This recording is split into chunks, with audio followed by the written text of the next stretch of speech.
Chơi ở chân vô đó bên này đây luôn bên này chân lại ha mình không trong quanh nha cái vô đi Wiki chân lại. Hello chào tất cả anh em nhé. Hôm nay thì mình đi đám cưới Idil nhé. Tại vì hôm nay là Idil lấy vợ rồi anh em ạ. Bây giờ mình sẽ chuẩn bị đi quay nhé anh em. Hôm nay là ngày đám cưới của Idil. Tại Idil đã lấy vợ rồi, đã lấy vợ rồi, vợ ở trong làng nhé anh em nhé. Bây giờ mình chuẩn bị đi nhá. Bây giờ mình chuẩn bị quay Idil nhá. Đó thấy chưa? Đây là Idil đây. Idil lấy vợ đây. Đây. Idil lấy vợ. Đây cháu nhá. Đây, đây ca sĩ Idil nhá. Đây, mà hôm nay là ở nhà vợ Idil nhá. Mình quay đây. Chuẩn bị lấy vợ rồi. Đây. Đưa đây. Để cho ở chỗ đó. Thấy chưa?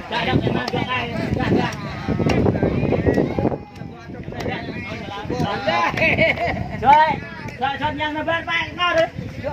Anh đi. Này mua kèn cầm bô là này giác lại quanh mua kèn rồi bị buồn. Hè, cho giác lại phải ra mua cái này. Thằng giác.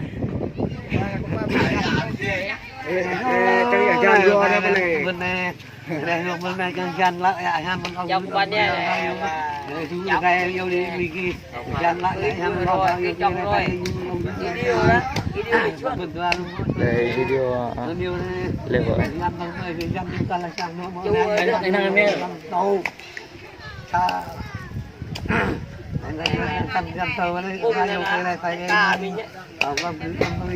Gia làng trong làng về của mình hơn với lẹ đà của mình.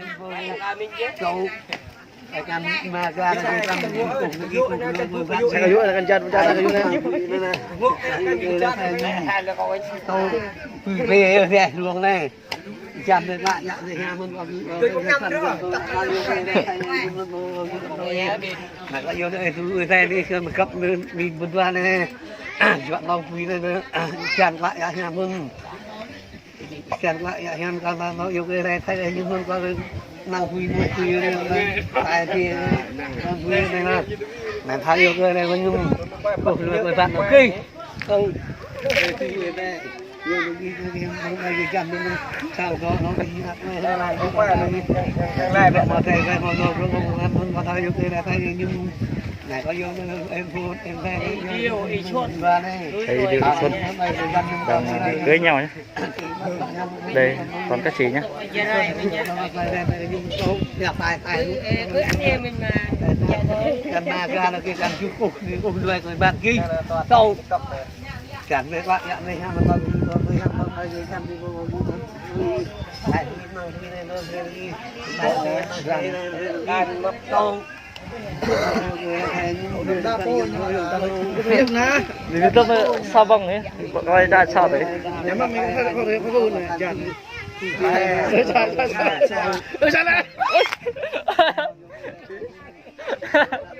việc lắm cho coi tả lưỡi không được hiếc nữa không được hiếc đo mà đo mà đấy là nó hiếc Hay là bạn chú nè. bên đấy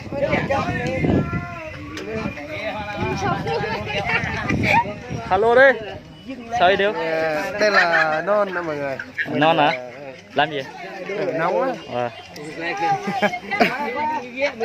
đây hôm nay là cưới Idil nhé. Đây ngày cưới Idil đó anh em về con trong làng nhé.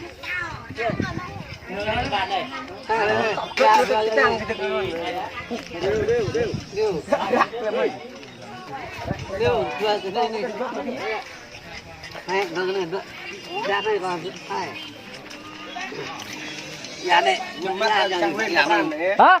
dạ đó Con ơi cô quay dạ nha dạ nha đấy dạ nha đó đi nha này uống rượu nha anh em. đi dạ nha dạ này nè Qua cái bùi nhâm đấy mình cái bùi già đấy. dạ nha nữa này thôi âm ra nhâm mà na bật gọc nhà na bật tay nhập pre pre tăng cái nhất đây cho mình cái phun như thế này không phải phun rồi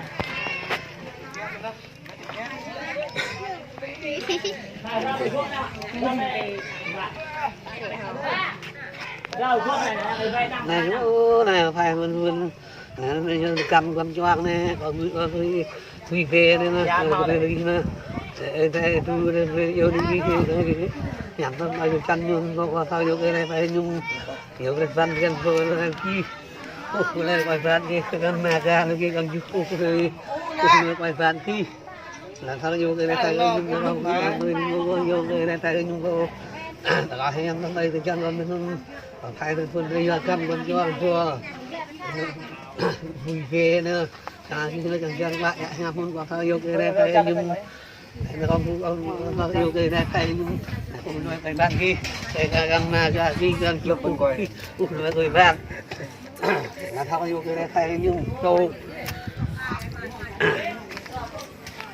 nhưng mà phim mà phim quá tao không biết tôm tao ôi đúa thì không biết cái lô đó điều như pin cho à kẻ gì nhầm mình mà đây này bẹp nhầm một lần đây hôm nay kia kia đây vợ với ideo nha toàn là cách chỉ hết nhé đó thấy chưa đây. Hả gần nữa đây là ideo nhá anh em đó chào mọi người ideo đây là này cái đoạn đây mê đoan đây như vậy nhưng mà cái này ta đang ta này nó nè con này cái kèn nhá đây là vợ của anh này nha mọi người đang cái đè rồi còn 3 tháng nó đè rồi đấy 6 tháng rồi 3-4-5 tháng nữa mình không biết cái dưới nó bùm rôm như thế này cái gì đấy phân lặt hả con nắm hơi dạp cái này là phân đề á cái này đó thôi những cái là phân lặt đây hôm nay ngày cưới của ideo nhá anh em đó thấy chưa đây đây đó. sao vậy đây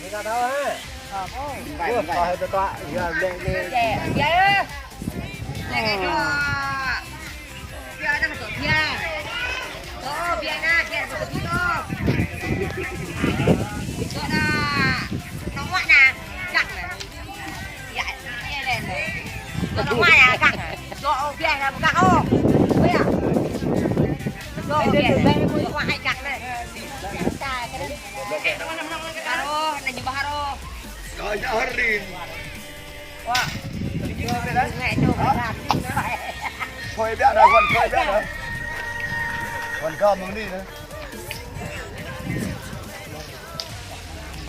dịch về sao rồi không nữa không phải là con cái nát này nè belum